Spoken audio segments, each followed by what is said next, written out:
ಪ್ರಚಲಿತ ಈ ಕಾರ್ಯಕ್ರಮದ ಪ್ರಾಯೋಜಕರು ರೋಹನ್ ಕಾರ್ಪೊರೇಷನ್, ಸಹ ಪ್ರಾಯೋಜಕರು father Muller's charitable trust, Nippon paint, Asia's real number 1 paint, SDM college Ujire. ನಮಸ್ಕಾರ. ವಿಫೋರ್ ವಿಶೇಷ ಕಾರ್ಯಕ್ರಮಕ್ಕೆ ಸ್ವಾಗತ. ನಾನು ತಾರನಾಥ್ ಗಟ್ಟಿ ಕಾಪಿಕಾಡ್. ಈ ದಿವಸದ ಆಶಯದ ಮಾತುಕತೆ, ಆರಂಭವಾಗಲಿ ಶಾಲೆ, ಸಂಭ್ರಮಿಸಲಿ ಮಕ್ಕಳು. ಸುದೀರ್ಘ ಕಾಲದಿಂದ ನಮ್ಮ ಮಕ್ಕಳು ಮನೆಯಲ್ಲಿದ್ದಾರೆ. 1-2 ತಿಂಗಳ ಅಥವಾ 3 ತಿಂಗಳ ರಜೆ ಆಗಿದ್ದರೆ ಮಕ್ಕಳಿಗೆ ಒಂಥರ ಖುಷಿ ಇರುತ್ತೆ. ಒಂದಷ್ಟು ಪಾಠ ಪಠ್ಯ ಚಟುವಟಿಕೆಯಿಂದ ಒಂಥರ ಸ್ವಲ್ಪ ಬಿಡುವು ಅಥವಾ ರಿಲ್ಯಾಕ್ಸ್ ಅಂತ. ಆದರೆ ಸುದೀರ್ಘವಾದಂಥ 1-1.5 ವರ್ಷಗಳ ಕಾಲದ ಒಂದು ರಜೆ ಮಕ್ಕಳನ್ನು ಒಟ್ಟು ಮಾನಸಿಕವಾಗಿ ಮತ್ತು ಅವರ ಒಟ್ಟು ಬೆಳವಣಿಗೆಯಲ್ಲಿ ಅದೊಂಥರ ಪ್ರತಿಕೂಲ ಪರಿಣಾಮವನ್ನು ಮಾಡಿದೆ. ಜೊತೆಗೆ ಇವತ್ತು ಪೋಷಕರು ಕೂಡ ಈ ಒಂದು ತೊಡರು ಅಥವಾ ಈ ರೀತಿ ದೀರ್ಘಕಾಲ ಮಕ್ಕಳು ಮನೆಯಲ್ಲೇ ಇರುವುದರಿಂದ ಆಗಿರುವಂಥ ಪ್ರತಿಕೂಲ ಪರಿಣಾಮದ ಬಗ್ಗೆ ಪೋಷಕರಿಗೆ ಕೂಡ ಅರಿವಾಗಿದೆ. ಇಂಥ ಸಂದರ್ಭದಲ್ಲಿ ನಮ್ಮ ಶಾಲೆಗಳು ಮತ್ತೆ ಆರಂಭವಾಗಬೇಕು. ನಮ್ಮ ಪೋಷಕರಿಗೆ ಧೈರ್ಯ ಕೊಡಬೇಕು, ಪೋಷಕರು ಮಾತಾಡಬೇಕು, ವಿದ್ಯಾರ್ಥಿಗಳು ಮಾತಾಡಬೇಕು, ಒಟ್ಟು ನಮ್ಮ ನಾಗರಿಕ ಸಮಾಜ ಈ ವಿಚಾರದಲ್ಲಿ ಮಾತಾಡಬೇಕು ಅನ್ನುವಂಥ ಆಶಯದೊಂದಿಗೆ ನಮ್ಮ ಇವತ್ತಿನ ಈ ಮಾತುಕತೆಯಲ್ಲಿ 3 ಮಂದಿ ಪೋಷಕರು ನಮ್ಮ ಜೊತೆಗೆ ಈ ಒಂದು ಕಾರ್ಯಕ್ರಮದಲ್ಲಿ ಭಾಗಿಗಳಾಗ್ತಾ ಇದ್ದಾರೆ. ಆಶಾ ಸುಶಾಂತ್ ಅವರು, ವೀಣಾ ನಾಯಕ್ ಅವರು, ಪೂರ್ಣಿಮಾ ರಾವ್ ಅವರು. ನಾನು 3 ಮಂದಿಯನ್ನು ಕೂಡ ಈ ಒಂದು ಕಾರ್ಯಕ್ರಮಕ್ಕೆ ಪ್ರೀತಿಯಿಂದ ಸ್ವಾಗತ ಮಾಡ್ತಾ ಇದ್ದೇನೆ. ಮೇಡಮ್, ನಿಮಗೆ 3 ಮಂದಿ ಕೂಡ ನಮಸ್ತೆ. ಮೇಡಮ್ ಪೂರ್ಣಿಮಾ ರಾವ್, ಎಸ್ ನಮ್ಮ ಜೊತೆಗೆ ಆಶಾ ಸುಶಾಂತ್ ಅವರು ಮಧ್ಯದಲ್ಲಿದ್ದಾರೆ. ಮಂಗಳೂರಿನ ಸರಸ್ವತಿ ಲಯನ್ಸ್ ಕ್ಲಬ್ನ ಕಾರ್ಯದರ್ಶಿಗಳಾಗಿದ್ದಾರೆ. ವೀಣಾ ನಾಯಕ್ ಅವರು ಆರಂಭದಲ್ಲಿದ್ದಾರೆ. ಅವರು ಮಂಗಳೂರಿನ ಕೆನರಾ ಸ್ಕೂಲ್ ಎದ್ದು ಪೋಷಕ ಮತ್ತು ರಕ್ಷಕ ಶಿಕ್ಷಕ ಪೋಷಕ ಸಮಿತಿ ಇರುತ್ತೆ, PTA. ಈ ಒಂದು PTA ಅಸೋಸಿಯೇಷನ್ನ ನಿಕಟಪೂರ್ವ ಅಧ್ಯಕ್ಷೆ ಕೂಡ. ಜೊತೆಗೆ ರಾಜಕೀಯದಲ್ಲಿ ಕೂಡ ತನ್ನನ್ನು ತೊಡಗಿಸಿಕೊಂಡಿರುವವರು BJP ಮಹಿಳಾ ಮೋರ್ಚಾದಲ್ಲಿ ಪದಾಧಿಕಾರಿಯಾಗಿದ್ದಾರೆ. ಜೊತೆಗೆ ಉದ್ಯಮಿಯಾಗಿ ಕೂಡ ಕಾರ್ಯನಿರ್ವಹಣೆ ಮಾಡ್ತಾ ಇದ್ದಾರೆ. ಜೊತೆಗೆ ಪೂರ್ಣಿಮಾ ರಾವ್ ಅವರು ಮಂಗಳೂರಿನ ಸಹರಾ ಪ್ರಕೃತಿ ಚಿಕಿತ್ಸಾ ಕೇಂದ್ರದ ಆಡಳಿತ ನಿರ್ದೇಶಕರಾಗಿದ್ದಾರೆ. ಸಾಮಾಜಿಕ ಕಾರ್ಯಕರ್ತರಾಗಿ ಕೂಡ ಗುರುತಿಸಿಕೊಂಡವರು. ಆರಂಭದಲ್ಲೇ ಒಂದು ಮಾತನ್ನು ನಾನು ಇಲ್ಲಿ ಉಲ್ಲೇಖಿಸಬೇಕಾಗತ್ತೆ.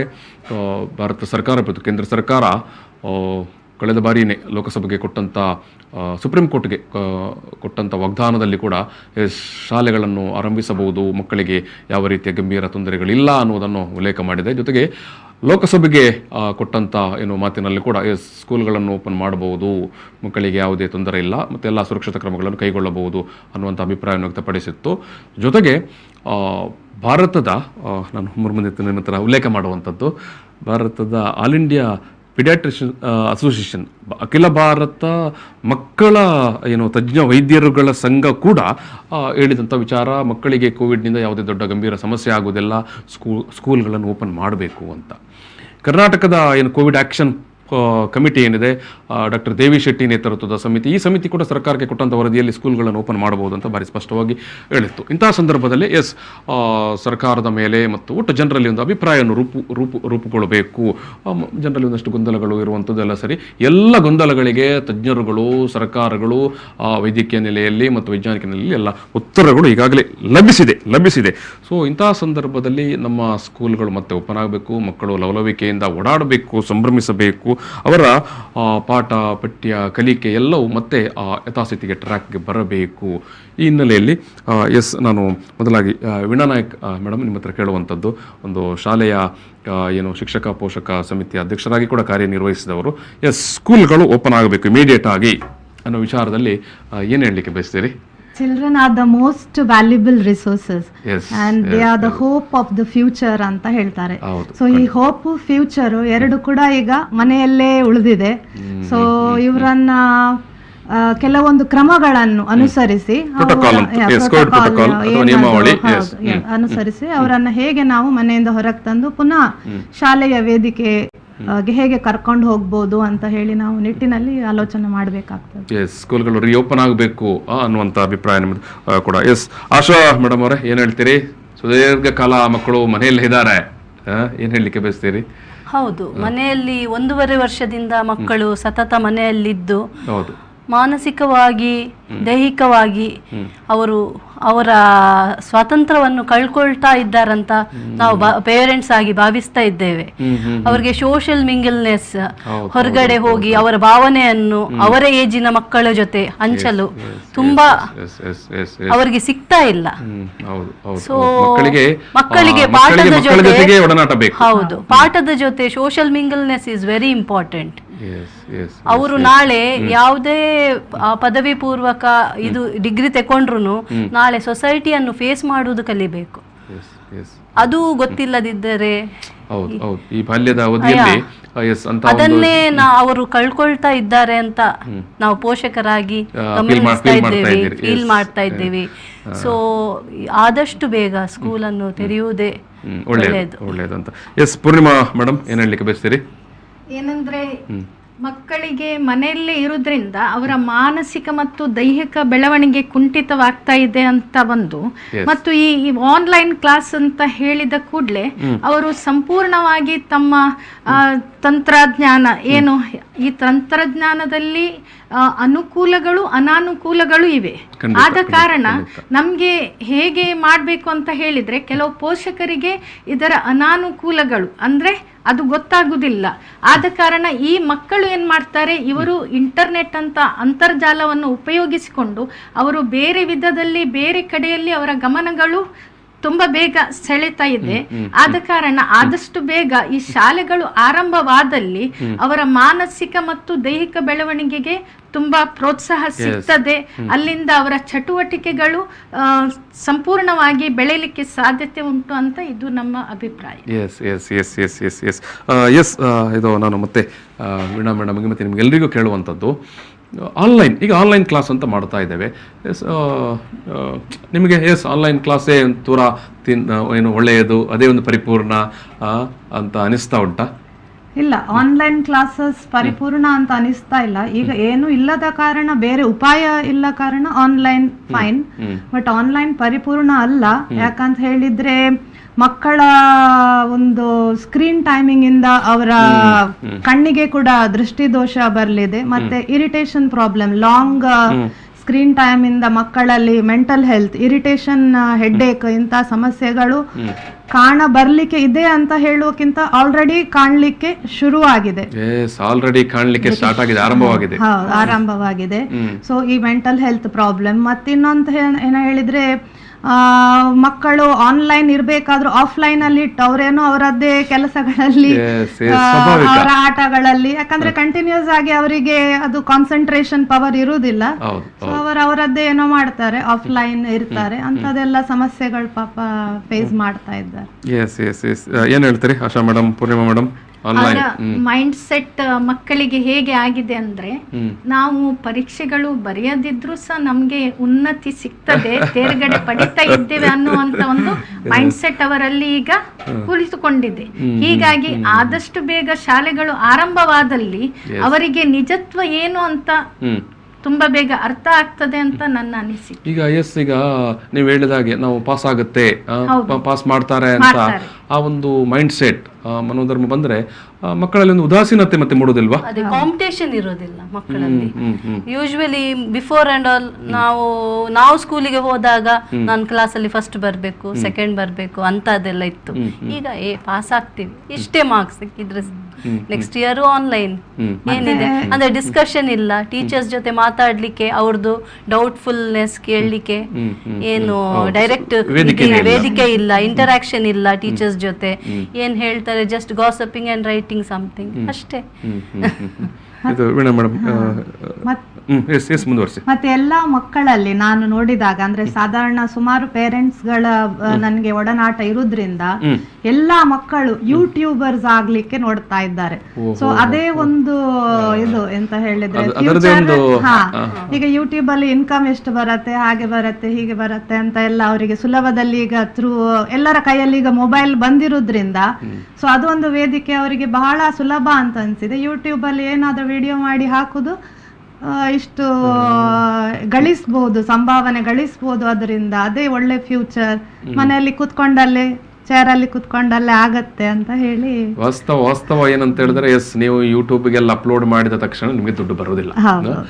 ತುಂಬಾ ಅದಕ್ಕೆ ನೀತಿ ನಿಯಮಾವಳಿಗಳು, ರೂಲ್ಸ್ ರೆಗ್ಯುಲೇಷನ್ಸ್ ಗಳಿದಾವೆ. ಇಷ್ಟೇ ಅವರ್ಸ್ ಅದು ಓಡಬೇಕು, ನೋಡಬೇಕು, ಸಬ್ಸ್ಕ್ರಿಪ್ಷನ್ ಆಗಬೇಕು ಅಂತ. ಮತ್ತೆ ಅಷ್ಟು ಸಬ್ಸ್ಕ್ರಿಪ್ಷನ್ ಆದ ತಕ್ಷಣಕ್ಕೂ ಕೂಡ ಬರೋದಿಲ್ಲ. ಮಕ್ಕಳು, ಪೋಷಕರು ಇದನ್ನು ಮುಖ್ಯವಾಗಿ ಅರ್ಥ ಮಾಡಿಕೊಳ್ಬೇಕು. ನಾನು ಯೂಟ್ಯೂಬ್ನಿಂದಲೇ ದುಡ್ಡು ಮಾಡ್ತೇನೆ, ದುಡ್ಡು ಗಳಿಸ್ಲಿಕ್ಕೆ ಆಗುತ್ತೆ ಅಂತ ಹೇಳಿಕೊಂಡು ನಂಬಿಕೊಂಡಿದ್ರೆ ಅದೊಂದು ತಪ್ಪು ನಿರ್ಧಾರ ಆಗುತ್ತೆ. ತಪ್ಪು ನಿರ್ಧಾರ ಪ್ರಕಾರ ಆಗುತ್ತೆ. ಸೊ ಹಾಗಾಗಿ ಎಸ್, ವೀಣಾ ಮೇಡಮ್ ಏನು ಮಕ್ಕಳಲ್ಲಿ ಇವತ್ತು ಉಂಟಾಗಿರುವ ಆ ಗುಂಗು ಇದೆ ಅಲ್ಲ, ಬರೀ ಟೈಮ್ಲಿ ಅದನ್ನು ಹೇಳಿದ್ದಾರೆ. ಬಟ್ ಅದರ ಪ್ರತಿಕೂಲ ಪರಿಣಾಮದ ಬಗ್ಗೆ ಕೂಡ ನಾವು ಆಲೋಚನೆ ಮಾಡಬೇಕು. ಶಿಕ್ಷಕರು ಮಕ್ಕಳಿಗೆ ಅವೇರ್ನೆಸ್ ಮಾಡಬೇಕು, ಪೋಷಕರು ಅವೇರ್ನೆಸ್ ಮಾಡಬೇಕು. ಯಾಕಂತ ಹೇಳಿದ್ರೆ ಇಲ್ಲಾಂದ್ರೆ ಮಕ್ಕಳು ಅದೇ ತಪ್ಪು ದಾರಿಯಲ್ಲಿ. ಫಸ್ಟ್ ಸ್ಟ್ಯಾಂಡರ್ಡ್ ಇಂದ ಹಿಡಿದು ಕಾಲೇಜ್ ತನಕ ಎಲ್ಲರೂ ಯೂಟ್ಯೂಬರ್ಸ್.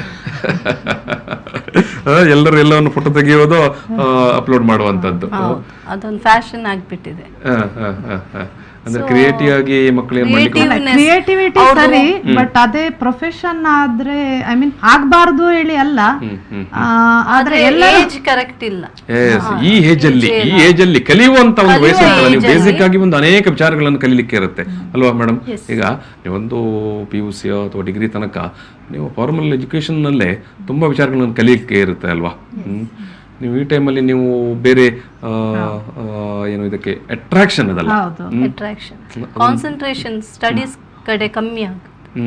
ಅದು ಅವರ ಕ್ರಿಯೇಟಿವಿಟಿಗಿಂತ short cut method to gain success. Short cut method. Yes ಅದರ ಬಗ್ಗೆ ಪೋಷಕರು ತುಂಬಾ ಏನು ಗಂಭೀರವಾಗಿ ಗಮನ ಹರಿಸಬೇಕು. ಮತ್ತೆ ಆನ್ಲೈನ್ ಎಸ್, ಅದು ಎಲ್ಲರಿಗೂ ಎಲ್ಲ ಟೈಮಲ್ಲಿ ಅಟಕತ್ತೆ ಅಂತ ನಿಮ್ಗೆ ಅನಿಸಿದೆಯಾ? ಈಗ ಸರ್ಕಾರನೇ ಕರ್ನಾಟಕ ಸರ್ಕಾರನೇ ಕೇಂದ್ರ ಸರ್ಕಾರಕ್ಕೆ ಸಲ್ಲಿಕೆ ಮಾಡಿರುವಂತ ವರದಿ ಏನಿದೆ, ವರದಿಯಲ್ಲಿ ಭಾರಿ ಸ್ಪಷ್ಟವಾಗಿ ಒಂದು 15 ದಿವಸಗಳ ಮೊದಲು ಸಲ್ಲಿಕೆ ಆದಂಥ ವರದಿಯಲ್ಲಿ ಹೇಳಿದೆ, ಕರ್ನಾಟಕದಲ್ಲಿ 30 ಲಕ್ಷ ವಿದ್ಯಾರ್ಥಿಗಳು ಆನ್ಲೈನ್ ಶಿಕ್ಷಣದಿಂದ ವಂಚಿತರಾಗಿದ್ದಾರೆ ಅಂತ. ಒಂದು ನೆಟ್ವರ್ಕ್ ಇಲ್ಲ, ಇಲ್ಲಾಂದ್ರೆ ಅಂತ ಮೊಬೈಲ್ಗಳಿಲ್ಲ ಮಕ್ಕಳ ಕೈಯಲ್ಲಿ. ಸೊ ಆ ಕಾರಣದಿಂದಾಗಿ 30 ಲಕ್ಷ ವಿದ್ಯಾರ್ಥಿಗಳು ವಂಚಿತರಾಗಿದ್ದಾರೆ. ಸೊ ಇಂತಹ ಸಂದರ್ಭದಲ್ಲಿ ನಾವು ಮತ್ತೆ ಕೂಡ ಆನ್ಲೈನನ್ನೇ ನಂಬಿಕೊಂಡು ಹೋದರೆ ನಾವು ನಮ್ಮ ಒಂದು ರಾಜ್ಯದಲ್ಲಿ 30 ಲಕ್ಷ ಅಂತ ಆಲೋಚನೆ ಮಾಡಿ ನೀವು. ಬಿಹಾರದಂಥ ರಾಜ್ಯದಲ್ಲಿ 1 ಕೋಟಿ ವಿದ್ಯಾರ್ಥಿಗಳು ಏನು ಈ ಒಂದು ಆನ್ಲೈನ್ ಶಿಕ್ಷಣದಿಂದ ವಂಚಿತರಾಗಿದ್ದಾರೆ ಅಂತ ಆ ಸರ್ಕಾರನೇ ಕೇಂದ್ರಕ್ಕೆ ಕೊಟ್ಟಿರುವಂತ ವರದಿ. ಸೊ ಹಾಗಾಗಿ ಗ್ರಾಮೀಣ ಭಾಗದವರು ಮತ್ತೆ ಇವನ್ ಪೇಟೆ ಭಾಗದಲ್ಲಿ ಕೂಡ ಎಷ್ಟೋ ಮಂದಿ ಹೇಳ್ತಾರೆ ಗ್ರಾಮೀಣ ಭಾಗದಲ್ಲಿ ಅವರಿಗೆ ಇಂಟರ್ನೆಟ್ ಇರುವುದಿಲ್ಲ, ಪೇಟೆ ಮಕ್ಕಳಿಗೆಲ್ಲ ಆನ್ಲೈನ್ ಇನ್ ಟೈಮ್ ಆಗಿ. ತಾಲೂಕು ಲೆವೆಲ್ ಅಲ್ಲಿ ಮತ್ತೆ ಹಳ್ಳಿ ಲೆವೆಲ್ ಅಲ್ಲೆಲ್ಲ ನಾವು ಆಲೋಚನೆ ಮಾಡ್ಬೇಕಾಗತ್ತೆ. ಆನ್ಲೈನ್ ಅಂತ ಹೇಳಿ ಮೆಂಟಲಿ ಅವರು ಆಫ್ಲೈನ್ ಆದ್ರೆ ಕಷ್ಟ ಆಗುತ್ತೆ. ಮೆಂಟಲಿ ಆಫ್ಲೈನ್ ಆದ್ರೆ ಕಷ್ಟ ಆಗತ್ತೆ ಅಂತ. ಈಗ ಸರ್ಕಾರ ಒಂದು ನಿಲುವಿಗೆ ಬಂದಿದೆ, ಪದವಿ ತರಗತಿಗಳನ್ನು ನಾವು ಆದಷ್ಟು ಬೇಗ ಆರಂಭಿಸ್ತೇವೆ ಅಂತ. ಪದವಿ ದೊಡ್ಡ ಮಕ್ಕಳು ಇರ್ತಾರೆ, ಅವರಿಗೆ ತಕ್ಕ ಮಟ್ಟಿಗೆ ಆನ್ಲೈನ್ ಅವರಿಗೆ ಅಡ್ಜಸ್ಟ್ ಆಗುತ್ತಾರೆ, ಅಥವಾ ಆನಂತರ ಏನೀಗ ಪಾಠಗಳು ಯೂಟ್ಯೂಬಲ್ಲಿ ಕೂಡ ಲಭ್ಯ ಇರುತ್ತೆ, ಅದನ್ನು ನೋಡಿಕೊಂಡು ಕಲಿತಾರೆ. ಆದರೆ ಈ ಪ್ರೈಮರಿ ಸ್ಕೂಲ್ ಮತ್ತು ಪ್ರೌಢಶಾಲೆ ಮಕ್ಕಳಿದಾರಲ್ಲ, ಅವರ ಏಜಿಗೆ ಅವರು ಆ ನಿರಂತರವಾಗಿ ಆ ಶಿಕ್ಷಕರ ಒಂದು ಒಡನಾಟದಲ್ಲಿದ್ದವರಲ್ವಾ.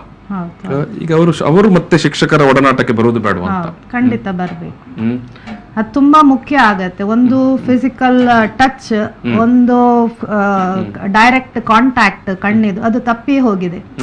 ಒಂದು ಕಿವಿಯಿಂದ ಕೇಳುವಂತದ್ದು, ಒಂದು ಬರ್ದು ಕೇಳುವಂತದ್ದು, ಒಂದು ಕೇಳು ಅಂದ್ರೆ ಅದೇ ಕಿವಿಯಿಂದ, ಅದು ತುಂಬಾ ಮುಖ್ಯ. ಹೌದು, ಒಂದು ಡಿಸ್ಕಷನ್ ಗ್ರೂಪ್ ಡಿಸ್ಕಷನ್ ಮಿಸ್ ಆಗ್ತಾ ಇದೆ. ಒಂದು ಆಟ, ಮಕ್ಕಳೆಲ್ಲ ಸೇರಿ ಆಟ ಆಡೋದು. ಕ್ಲಾಸ್ ರೂಮ್ ಸ್ಟಡಿಗಿಂತ ಐ ಥಿಂಕ್ ಆಟ ಆಡಿ ಅದು ಸ್ಟಡಿ ಮಾಡೋದು, ಅದರದ್ದು ವೈಶಿಷ್ಟ್ಯತೆ ಬೇರೆ, ಅದೇ ಮಿಸ್ ಆಗಿ ಹೋಗಿದೆ ಮಕ್ಕಳಿಗೆ.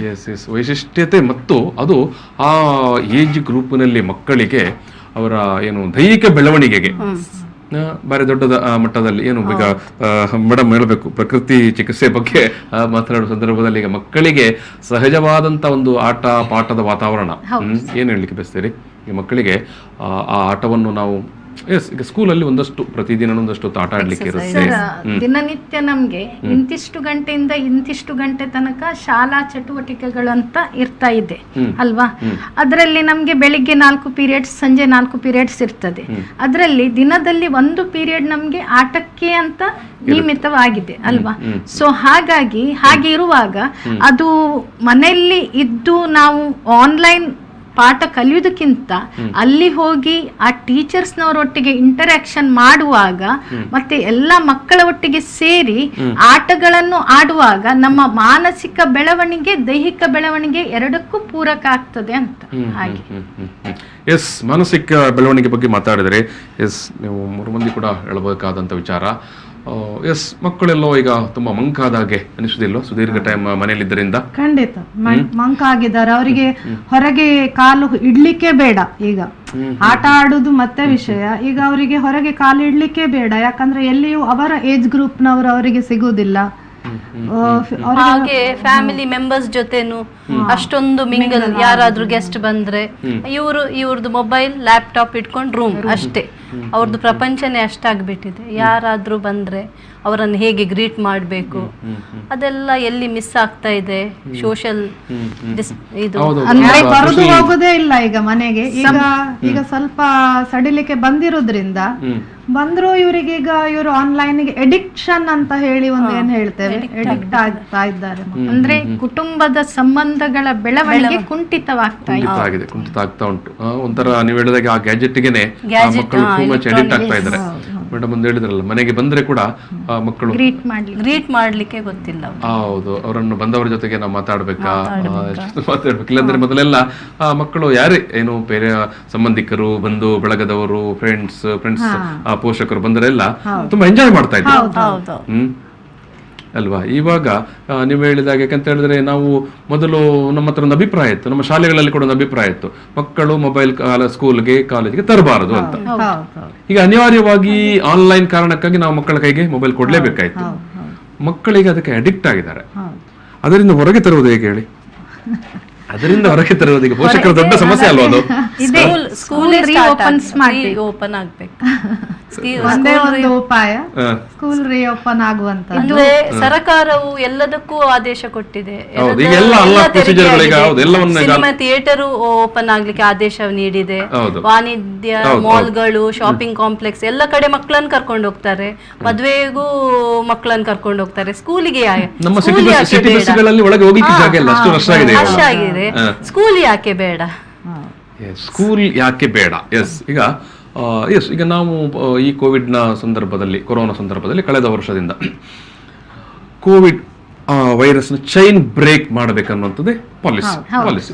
WHO ಕೂಡ, ವಿಶ್ವ ಆರೋಗ್ಯ ಸಂಸ್ಥೆ ಕೂಡ ಅದನ್ನೇ ಹೇಳುವಂಥದ್ದು, ಎಲ್ಲ ಸರ್ಕಾರಗಳು ಕೂಡ ಅದನ್ನೇ ಹೇಳುವಂಥದ್ದು. ನಾವು ಗುಂಪಿನಲ್ಲಿ ಡಿಸ್ಟೆನ್ಸ್ ಮೇಂಟೈನ್ ಮಾಡಬೇಕು, ಅಥವಾ ಹೊರಗಡೆ ಹೋಗಿ ಬಂದಾಗ ಸ್ಯಾನಿಟೈಸೇಷನ್ ಅಥವಾ ಸೋಪಲ್ಲಿ ಕೈ ತೊಳ್ಕೊಳ್ಬೇಕು, ಅಥವಾ ಗುಂಪಿನಲ್ಲಿ ಮಾಸ್ಕ್ ಧರಿಸಬೇಕು ಅಂತ. ಈ ಎಲ್ಲ ವಿಚಾರಗಳನ್ನು ತುಂಬಾ ಶಿಸ್ತುಬದ್ಧವಾಗಿ ಪಾಲಿಸುವವರು ಯಾರು? ಮಕ್ಕಳು ಅಲ್ವಾ? ಅದು ಅವರ ಸ್ಕೂಲ್ ಓಪನ್ ಆಗಿದ್ದರೆ. ಈಗ ಮಕ್ಕಳು ಶಾಲೆಯಲ್ಲಿ ಹೇಳಿಕೊಟ್ಟದನ್ನು ಮತ್ತು ಶಿಕ್ಷಕರು ಹೇಳಿಕೊಟ್ಟದನ್ನು ತುಂಬಾ ವ್ಯತ್ಯಾಸ. ಅಷ್ಟೇ ಒಂದು ಸಣ್ಣ ಮನೆಯಲ್ಲೇ ಒಂದು ಸಣ್ಣ ಫಂಕ್ಷನ್ ಇತ್ತು. ಅದಕ್ಕೆ ಹೋದಾಗ ನಮ್ಗೆಲ್ಲರಿಗೂ ಕೆಲಸ ಕೂಡ ಇತ್ತು. ಆದ್ರಿಂದ ನಾವ್ ಯಾರು ಅಂದ್ರೆ ಯೂಶುವಲ್ ಎಂಟ್ರಿ ಆಗುವಾಗ ಏನು ಪ್ರೋಟೋಕಾಲ್ ಫಾಲೋ ಮಾಡ್ಬೇಕಾಗಿದೆ ಅದು ಮಾಡ್ಲಾಗಿತ್ತು.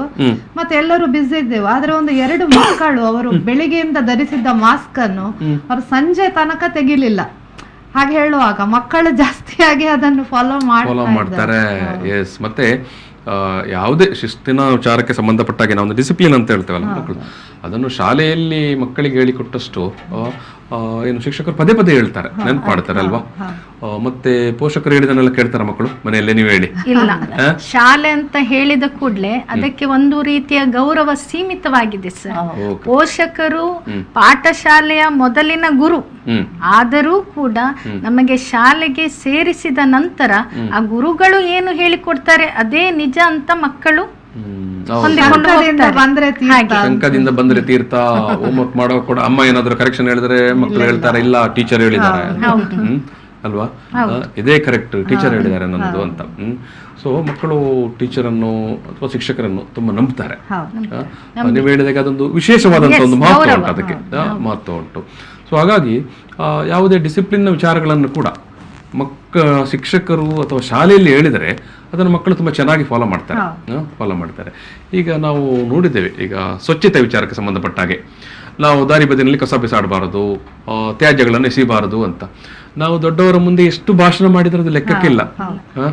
ಅದೇ ನೀವು ಮಕ್ಕಳ ಮುಂದೆ ನೋಡಿ, ಈಗ ಈಗಿನ ಮಕ್ಕಳು ಒಂದು ಸಣ್ಣ ಚಾಕ್ಲೇಟ್ ರ್ಯಾಪರ್ ಅನ್ನು ಕೂಡ ಎಸೆಯುವಾಗ ಆಚೆಗೆ ನೋಡ್ತಾರೆ ಅಲ್ವಾ? ತುಂಬಾ ನಮ್ಮ ಪ್ರಧಾನಮಂತ್ರಿಗಳು ಅದನ್ನ ಏನ್ ಮಾಡಿದ್ದಾರೆ ಅದು ಚೆನ್ನಾಗಿ ಈಗ ಅದೇ ನಾನು ಹೇಳಿದಲ್ಲ, they are the hope of the future.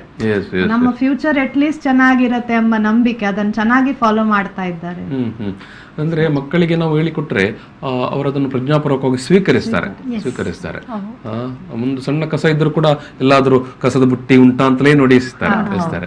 ಅದೇ ನಾವು ವಯಸ್ಕರ ಮುಂದೆ ಎಷ್ಟು ಭಾಷಣ ಮಾಡಿದ್ರು ನಾವು ನಮ್ಮ ರಸ್ತೆಗಳನ್ನು ನೋಡಿದ್ರೆ ಗೊತ್ತಾಗುತ್ತೆ ನಮಗೆ, ಅಥವಾ ನಮ್ಮ ಮನೆ ಪಕ್ಕ ಇರುವ ಖಾಲಿ ಕಂಪೌಂಡ್ ಗಳನ್ನು ನೋಡಿದ್ರೆ ಗೊತ್ತಾಗುತ್ತೆ ಏನು ಪರಿಸ್ಥಿತಿ ಅಂತ. ಎಸ್ ಮೇಡಮ್, ಈಗ ಪೋಷಕರ ಸಮಸ್ಯೆಗಳು, ಈಗ ತಂದೆ ತಾಯಿ ಇಬ್ಬರು ಕೆಲಸಕ್ಕೆ ಹೋಗುವರು ಅಥವಾ ಇಬ್ಬರು ವ್ಯವಹಾರ ನಡೆಸುವವರು, ಇಂತಹ ಸಂದರ್ಭದಲ್ಲಿ ಮಕ್ಕಳು ಮನೆಯಲ್ಲೇ ಇರಬೇಕು ಅಥವಾ ಇರಬೇಕಾದ ಸನ್ನಿವೇಶ ಎದುರಾಗಿದೆ. ಇದು ಒಂದು ನಿಟ್ಟಿನಲ್ಲಿ ಕೂಡ ಪೋಷಕರಿಗೆ ಕಷ್ಟವೇ ಅಲ್ವಾ? ತುಂಬಾ ಕಷ್ಟ.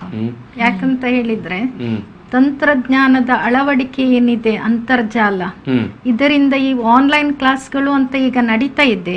ಈ ಸಂದರ್ಭದಲ್ಲಿ ಪೋಷಕರಿಗೆ ತುಂಬಾನೇ ಕಷ್ಟ ಮಕ್ಕಳಿಗೆ ಮ್ಯಾನೇಜ್ ಮಾಡುವಂತದ್ದು. ಅವ್ರು ಆನ್ಲೈನ್ ಕ್ಲಾಸೇ ಮಾಡ್ತಿದ್ದಾರ, ಬೇರೆ ಯಾವ್ದಾದ್ರು ಚಾನಲ್ ಇವತ್ತು ಮೊಬೈಲ್ ನಲ್ಲಿ ಎಟ್ ಎ ಟೈಮ್ 2-3 ಏನು ರೂಮ್ಸ್ ಮಾಡಿಕೊಂಡು ಬೇರೆ ಬೇರೆ ವಿಷಯ ನೋಡಕ್ಕಾಗತ್ತೆ. ಸಡನ್ ಪಾಪ್ಅಪ್ಸ್ ಗಳು ಬರುತ್ತೆ. ಸೊ ಅದರಿಂದ ಎಲ್ಲ ತುಂಬಾ ತೊಂದರೆಗಳಿವೆ. ಹಾಗಾಗಿ ಪೋಷಕರಿಗೆ ಮಾನಸಿಕ ತೊಂದರೆಗಳು ಆಗ್ತದೆ. ಇನ್ಸೆಕ್ಯೂರಿಟಿ ಅಂತ ಏನ್ ಕೆಲ್ಸಕ್ಕೆ ಹೋದ್ರು ಸಹ ಅವ್ರದ್ದು ಕಾನ್ಸಂಟ್ರೇಷನ್ ಮನೆ ಕಡೆನೆ, ಅವ್ರಿಗೂ ಅಲ್ಲಿ ಇರುವುದಿಲ್ಲ. ನಿಶ್ಚಿಂತೆಯಿಂದ ಗಮನ ಕೊಟ್ಟು ಕೆಲಸ ಮಾಡಲಿಕ್ಕೆ ಅವ್ರಿಗೂ ಸಾಧ್ಯ ಇಲ್ಲ.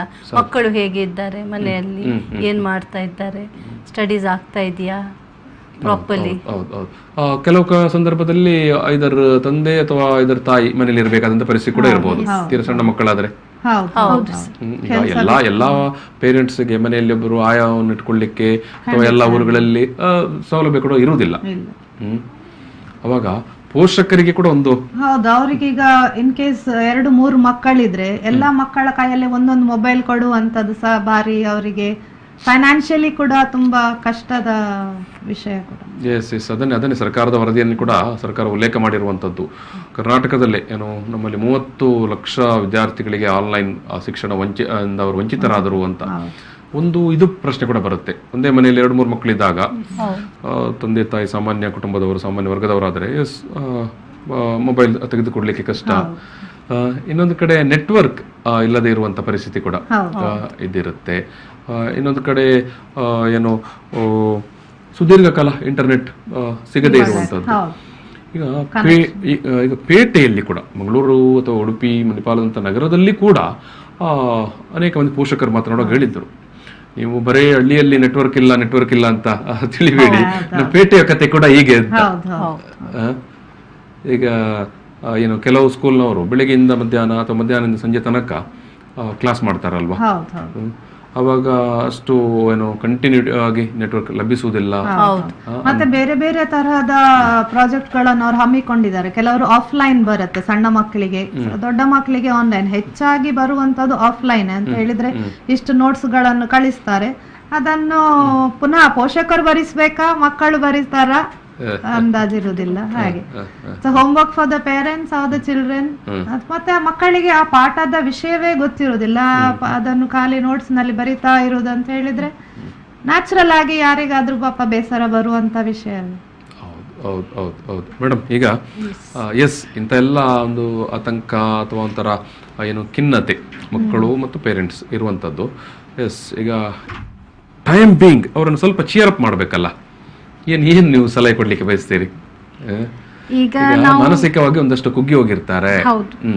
ಪೋಷಕರೆಲ್ಲರೂ ಸೇರಿಕೊಂಡು ಆಯಾಯ ಕ್ಲಾಸಿನ ಮಕ್ಕಳ ಪೋಷಕರು ಸೇರಿಕೊಂಡು ಒಂದು ಮೀಟಿಂಗ್ಗಳನ್ನು ಆಯೋಜನೆ ಮಾಡಿಕೊಂಡು ನಾವು ಸ್ಕೂಲಿಗೆ ಹೋಗಿ ನಿವೇದನೆ ಮಾಡಬೇಕು. ನಮ್ಮ ಮಕ್ಕಳಿಗೆ ಇಂತಿಂತ ಸಮಸ್ಯೆಗಳು ಉಂಟಾಗ್ತಾ ಉಂಟು, ಇದಕ್ಕೆ ಪರಿಹಾರ ಸ್ಕೂಲಿನಿಂದಲೇ ಆಗ್ಬೇಕಾಗುವಂಥದ್ದು ಅನ್ನುವಂಥದ್ದು ಅದು ನಾವು ನಿವೇದನೆ ಮಾಡಿಕೊಳ್ಬೇಕು. Very wonderful wonderful. ನಾನು ಸಣ್ಣ ಬ್ರೇಕ್ ತಗೊಳ್ತೇನೆ. ಬ್ರೇಕ್ ನಂತರ ನಾನು ಮೇಡಮ್ ಹೇಳಿದಂತ ಈ ವಿಚಾರಕ್ಕೆ ಕರ್ನಾಟಕದ ಯಾವ ಭಾಗಗಳಲ್ಲಿ ಈ ರೀತಿಯ ಒಂದು ಅಭಿಯಾನ ಆರಂಭ ಆಗಿದೆ ಅನ್ನೋ ಬಗ್ಗೆ ಕೂಡ ನಾನು ಮಾತಾಡ್ಲಿಕ್ಕೆ ಇದ್ದೇನೆ. ಈಗ ಒಂದು ಸಣ್ಣ ಬ್ರೇಕ್. ಪ್ರಚಲಿತ ಈ ಕಾರ್ಯಕ್ರಮದ ಪ್ರಾಯೋಜಕರು ರೋಹನ್ ಕಾರ್ಪೊರೇಷನ್.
ಪ್ರಚಲಿತ ಈ ಕಾರ್ಯಕ್ರಮದ ಪ್ರಾಯೋಜಕರು ರೋಹನ್ ಕಾರ್ಪೊರೇಷನ್, ಸಹ ಪ್ರಾಯೋಜಕರು father Muller's charitable trust, Nippon Paint, Asia's real number one paint. SDM college Ujire. ಆರಂಭವಾಗಲಿ ಶಾಲೆ, ಸಂಭ್ರಮಿಸಲಿ ನಮ್ಮ ಮಕ್ಕಳು, ಈ ಒಂದು ಆಶಯದ ಮಾತುಕತೆಯನ್ನು ನಾನು ಮುಂದುವರಿಸಿದ್ದೇನೆ. ಈ ಸಂದರ್ಭದಲ್ಲಿ ನಮ್ಮ ಜೊತೆಗೆ ಆಶಾ ಸುಶಾಂತ್ ಅವರು, ವೀಣಾ ನಾಯಕ್ ಅವರು, ಪೂರ್ಣಿಮಾ ರಾವ್ ಅವರು ಈ ಒಂದು ಮಾತುಕತೆಯಲ್ಲಿ ಭಾಗವಹಿಸ್ತಾ ಇದ್ದಾರೆ. ಪೂರ್ಣಿಮಾ ರಾವ್ ಅವರು ಬ್ರೇಕ್ಗಿಂತ ಮೊದಲು ಒಂದು ಮಾತನ್ನು ಹೇಳಿದರೆ, ಮಕ್ಕಳು ಮತ್ತೆ ಒಂದು ಆ ಲವಲವಿಕೆಯ ವಾತಾವರಣಕ್ಕೆ ಬರಬೇಕು, ಮಕ್ಕಳ ಒಂದು ಏನು ಉಂಟಾಗಿರುವ ಮನೆಯಲ್ಲಿ ಮತ್ತು ಮಕ್ಕಳ ಮನಸ್ಸಿನಲ್ಲಿ ಏನು ಮಾನಸಿಕ ಒಂದು ಒತ್ತಡ ಅಥವಾ ಒಂಥರ ಏನು ಖಿನ್ನತೆಯ ವಾತಾವರಣ ಇದೆ, ಅದೆಲ್ಲವನ್ನು ನಾವು ಬ್ರೇಕಪ್ ಮಾಡಿ ಹೊರಗಡೆ ಬರಬೇಕು ಅಂತ ಹೇಳಿದ್ರೆ ನಾವು ನಮ್ಮ ಶಾಲೆಗಳಿಗೆ ಹೋಗಿ ಶಾಲೆಗಳ ಮುಖಾಂತರ ಪೇರೆಂಟ್ಸ್ ಎಲ್ಲ ಒಟ್ಟಾಗಿ ಸರ್ಕಾರಕ್ಕೆ ನಿವೇದನೆ ಮಾಡಿಕೊಳ್ಳಬೇಕು ಅಂತ. ಈ ಒಂದು ವಿಚಾರ ನೀವು ಪ್ರಸ್ತಾಪ ಮಾಡಿದ್ದರಿಂದ ನಾನು ಮತ್ತೆ ಇಲ್ಲಿ ಉಲ್ಲೇಖ ಮಾಡಬೇಕಾಗತ್ತೆ. ಕರ್ನಾಟಕ ರಾಜ್ಯದಲ್ಲಿ ಸರ್ಕಾರಿ ಶಾಲೆಗಳನ್ನು ಉಳಿಸಿ ಅಭಿಯಾನ ಅಂತ ಒಂದು ಭಾರಿ ದೊಡ್ಡ ಮಟ್ಟದೊಂದು ಅಭಿಯಾನ ನಡೀತಾ ಉಂಟು. ಮೂಲ ಆರಂಭವಾದದ್ದೇ ಇದು ಬಂಟ್ವಾಳದಲ್ಲಿ. ಅವರು ಮೊನ್ನೆ ದಿವಸ ಒಂದು 15 ದಿವಸಗಳ ಮೊದಲು ಆ ಶಾಲೆಯಲ್ಲಿ ದಡ್ಡಲ್ಕಾಡು ಶಾಲೆ ಬಂಟ್ವಾಳದಲ್ಲಿ ಒಂದು ಟೈಮಲ್ಲಿ ಆ ಶಾಲೆಯಲ್ಲಿ 30-40 ಮಕ್ಕಳಿದ್ದರು. ಆ ಶಾಲೆಯಲ್ಲಿ ಊರವರೆಲ್ಲ ಸೇರಿ ಅದನ್ನು ಪೇಟೆಯ ಸ್ಕೂಲ್ ಥರನೇ ಮಾಡಿದ್ದಾರೆ, ಇಂಗ್ಲೀಷ್ ಮೀಡಿಯಂ ಸರ್ಕಾರಿ ಸ್ಕೂಲ್ ಮಾಡಿದ್ದಾರೆ ಅದನ್ನು. ಇವಾಗ ಆ ಶಾಲೆಯಲ್ಲಿ ಸುಮಾರು 800 ಮಕ್ಕಳಿದ್ದಾರೆ. 80 ಇದ್ದದ್ದು ಈಗ 800 ಆಗಿದೆ. ಮೊನ್ನೆ ದಿವಸ ಆ ಶಾಲೆಯ ಅಷ್ಟು 750ರಿಂದ 800 ಪೋಷಕರು ಬೆಳಿಗ್ಗೆಯಿಂದ ಸಂಜೆ ತನಕ ಬಂದು ಪೋಸ್ಟ್ ಕಾರ್ಡ್ ಒಂದು ಚಳವಳಿ ಅಭಿಯಾನ ಮಾಡಿದ್ದಾರೆ. ಶಿಕ್ಷಣ ಸಚಿವರಿಗೆ ಪತ್ರ ಬರೆದಿದ್ದಾರೆ, ನೀವು ಸ್ಕೂಲ್ಗಳನ್ನು ಆದಷ್ಟು ಬೇಗ ಓಪನ್ ಮಾಡಿ ಅಂತ. ಇನ್ನೊಂದು ಕಡೆ ಈ ಅಭಿಯಾನ ಕರ್ನಾಟಕದ ಎಲ್ಲ ಜಿಲ್ಲೆಗಳಲ್ಲಿ ಇವತ್ತು ನಡೀತಾ ಉಂಟು. ಅವರು ಆಯಾ MLAಗಳಿಗೆ, ಜನಪ್ರತಿನಿಧಿಗಳಿಗೆ, ಶಿಕ್ಷಣ ಏನು ಇಲಾಖೆಗಳಿಗೆ ಮನವಿ ಕೊಡುವಂಥದ್ದು, ಪೋಸ್ಟ್ ಕಾರ್ಡ್ ಬರೆಯುವಂಥದ್ದು, ಅಂದರೆ ಸ್ಕೂಲ್ಗಳನ್ನು ರೀಓಪನ್ ಮಾಡಿ ಅಂತ. ನೀವು ಹೇಳಿದಾಗೆ ಸ್ಕೂಲ್ಗೆ ಬರ್ತಾ ಇದ್ದಾರೆ ಪೋಷಕರು ಇವತ್ತು, ಸ್ಕೂಲ್ಗಳನ್ನು ಓಪನ್ ಮಾಡಿ ಅಂತ.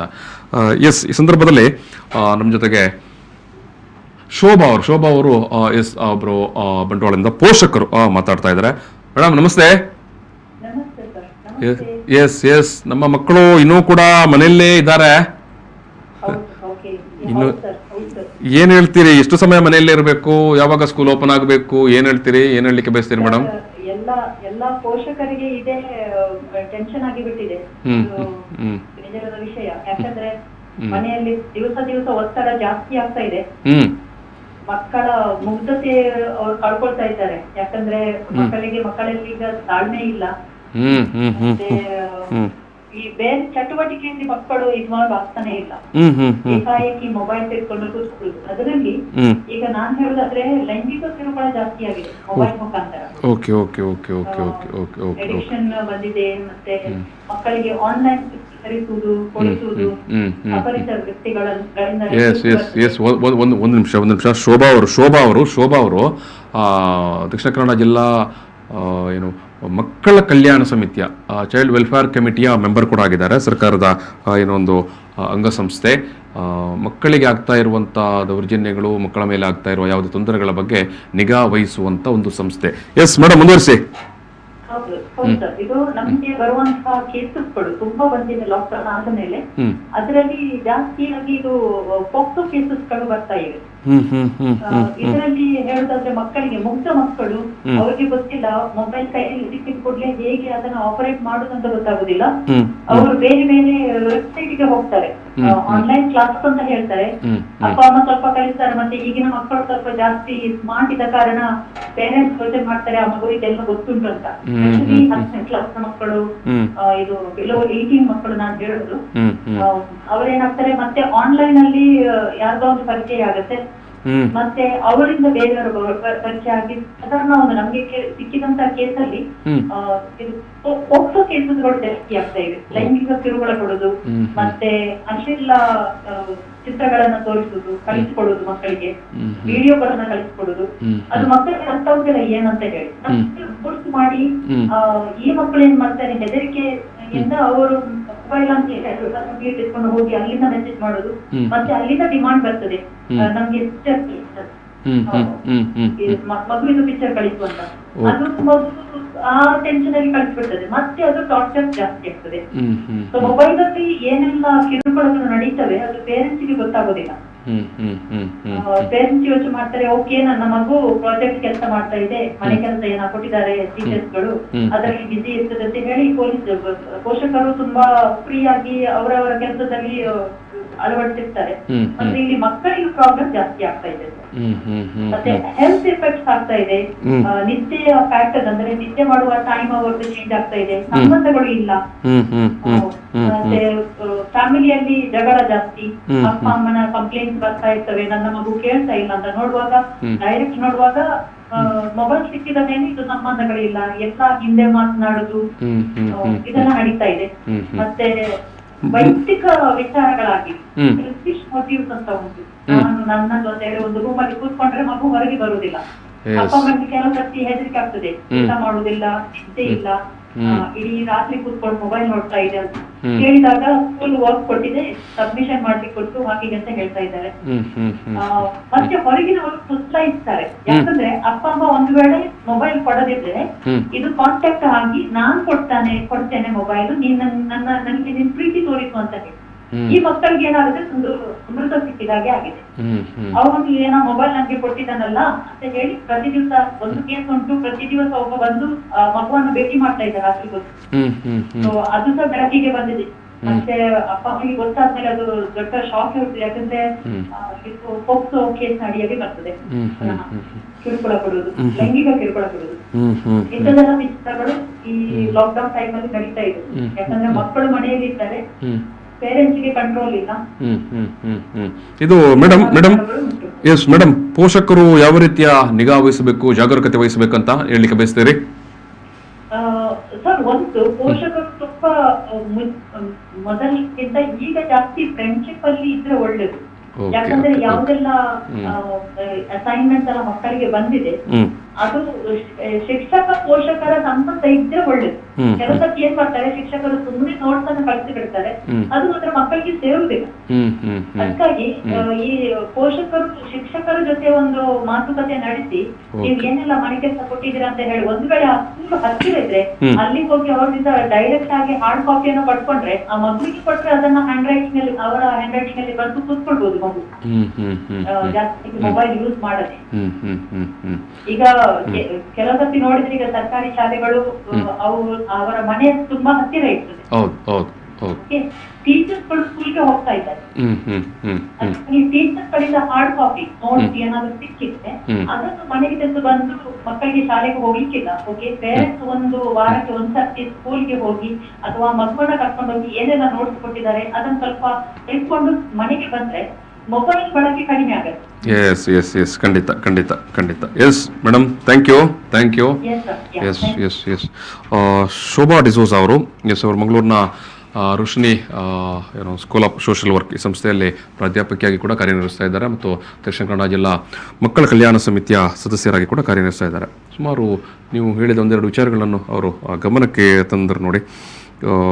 ಮಕ್ಕಳ ಮುಗ್ಧತೆ ಈಗ ಕಳೆದುಕೊಳ್ತಾ ಇದ್ದಾರೆ, ಮತ್ತೆ ಬೇರೆ ಚಟುವಟಿಕೆಯಲ್ಲಿ ಎಂಗೇಜ್ ಆಗುದಿಲ್ಲ ಅಂತ ನೀವು ಹೇಳೋದು, ತಾಳ್ಮೆ ಕಳ್ಕೊಳ್ತಾ ಇದ್ದಾರೆ. ಸಣ್ಣ ವಿಚಾರಕ್ಕೆ ಕೂಡ ತಂದೆ ತಾಯಿ ಜೊತೆಗೆ ಜಗಳಕ್ಕೆ ಬರ್ತಾರೆ. ಮತ್ತು ಮಕ್ಕಳ ನಂಬರ್, ಯಾಕಂತ ಹೇಳಿದ್ರೆ ಆನ್ಲೈನ್ ಕಾರಣದಿಂದಾಗಿ ಬೇರೆಯವರಿಗೆ ಸುಲಭದಲ್ಲಿ ಆಕ್ಸೆಸ್ ಆಗುತ್ತೆ. ಸೊ ಅಂತಹ ಸಂದರ್ಭದಲ್ಲಿ ಅದು ದುರ್ಬಳಕೆಗೆ ಸಾಧ್ಯ ಆಗುತ್ತೆ ಅಂತ ಪ್ರಕರಣಗಳು ದಾಖಲಾಗಿದೆ. ಅವರಿಗೆ ಫೇಸ್ಬುಕ್, ಟ್ವಿಟರ್ ಇಂಥದೆಲ್ಲ ಸುಲಭವಾಗಿ. ಹೌದು. ಸೊ ಒಟ್ಟು ಅವರ ಅಭಿಪ್ರಾಯಗಳು ಅಷ್ಟೇ, ಏನು ಪೋಷಕರು ಸ್ವಲ್ಪ ವಿಶೇಷವಾದ ನಿಗಾ ವಹಿಸಬೇಕು ಅಂತ. ಈಗ ಮೇಡಮ್ ಏನು ಹೇಳಲಿಕ್ಕೆ ಬಯಸ್ತೀರಿ? ಪೋಷಕರು ಸ್ವಲ್ಪ ನಿಗಾ ವಹಿಸಬೇಕು, ಕಾಳಜಿ ತೋರಿಸಬೇಕು, ಮಕ್ಕಳ ಮೇಲೆ ಪ್ರೀತಿ ತೋರಿಸಬೇಕು ಅಂತ ಏನು ಹೇಳಲಿಕ್ಕೆ ಬಯಸ್ತೀರಿ? ಈ ಸಂದರ್ಭದಲ್ಲಿ ಫಸ್ಟ್ ನಾವು ಕೊರೋನಾ ಬಂತು, ಲಾಕ್ಡೌನ್ ಆಯ್ತು, 2.5 ತಿಂಗಳು ನಾವೆಲ್ಲರೂ ಮನೆಯಲ್ಲಿದ್ದೆವು. ತುಂಬಾ ಸಂತೋಷ. ಯಾಕಂದ್ರೆ ತಂದೆ ತಾಯಿ ನಮ್ಮೊಟ್ಟಿಗೆ ಇದ್ದಾರೆ. ಪುನಃ ನಮ್ಗೆ ಹಿಂದಿನ ಒಂದು ಸಂಸ್ಕೃತಿ ಸಂಸ್ಕಾರ ನಮಗೆ ಸಂಬಂಧ ಸಮ್ಮಿಲನ ಮಾಡಿಕೊಟ್ಟಿದೆ ಅನ್ನುವಂಥದ್ದು ತೋರಿಸಿಕೊಟ್ಟಿತ್ತು.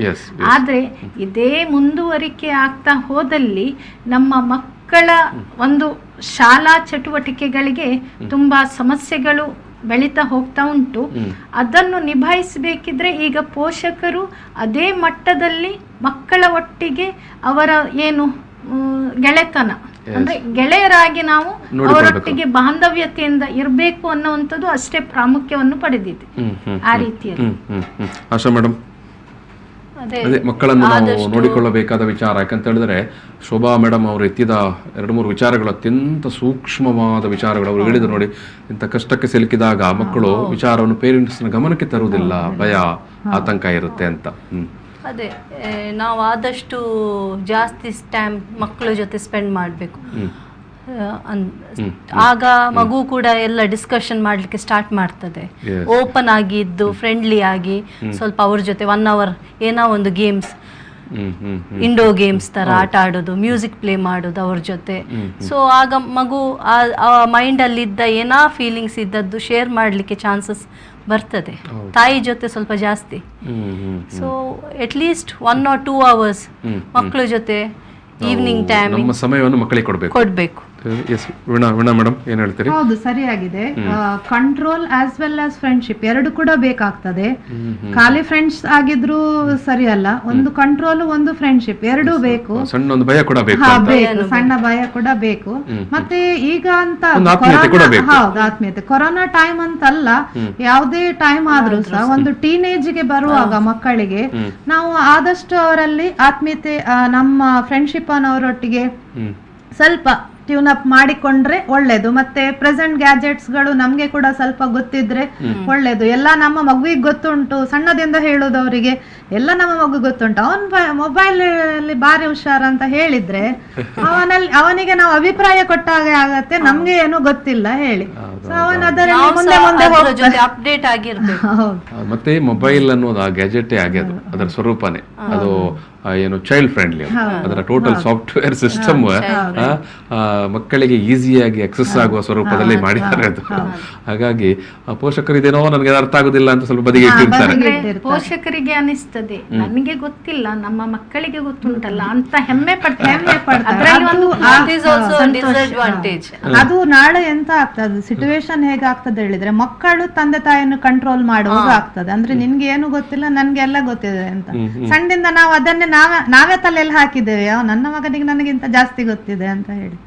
ಸೊ ಎಲ್ಲಿಯೋ ನಾವೇ ಸ್ವಲ್ಪ ನಮ್ಮ ಇದನ್ನ ಲೂಸ್ ಮಾಡ್ತಾ ಇದ್ದೇವೆ. ಇದೊಂದು ನಿದರ್ಶನ. ಎಸ್, ಇದರೆಲ್ಲದರ ನಡುವೆ ಶೋಭಾ ಮೇಡಮ್ ಅವರ ಎತ್ತಿದ ಇನ್ನೊಂದು ಪ್ರಶ್ನೆ, ಮಕ್ಕಳ ನಿದ್ದೆಯ ಅವಧಿ. ಹೌದು, ಖಂಡಿತ. ಈಗ ರಾತ್ರಿ ಎಲ್ಲ ಫಿಲ್ಮ್ ನೋಡಿ ಹೆಚ್ಚಾಗಿ ಮಕ್ಕಳು ಅಲ್ವಾ, ಮಕ್ಕಳು ನಾವು ಕೇಳಿದ್ದೇವೆ ಎಲ್ಲರೂ ರಾತ್ರಿ ಹೆಚ್ಚಾಗಿ ಫಿಲ್ಮ್ ನೋಡುದು, ಅಥವಾ ಈಗ ಸೀರೀಸ್ ಏನಿದೆ ಅದು ಬರ್ಲಿಕ್ಕೆ ಸ್ಟಾರ್ಟ್ ಆಗಿದೆ. ಸೀರೀಸ್ ನಲ್ಲಿ ಏನು ಇದೇ ಇಲ್ಲ ಅಂತ ಹೇಳಿದ್ರೆ ಎವ್ರಿಥಿಂಗ್ ಈಸ್ ಓಪನ್. ಸೊ ಯಾವುದೇ ನಿರ್ದಿಷ್ಟವಾದ ಹೆಚ್ಚು ಇದುಗಳು ಇಲ್ಲ ಅದರಲ್ಲಿ, ಬೇರೆ ಬೇರೆ ತರಹದ ಸನ್ನಿವೇಶಗಳು ಇಲ್ಲದಂತ ಸೀರೀಸ್.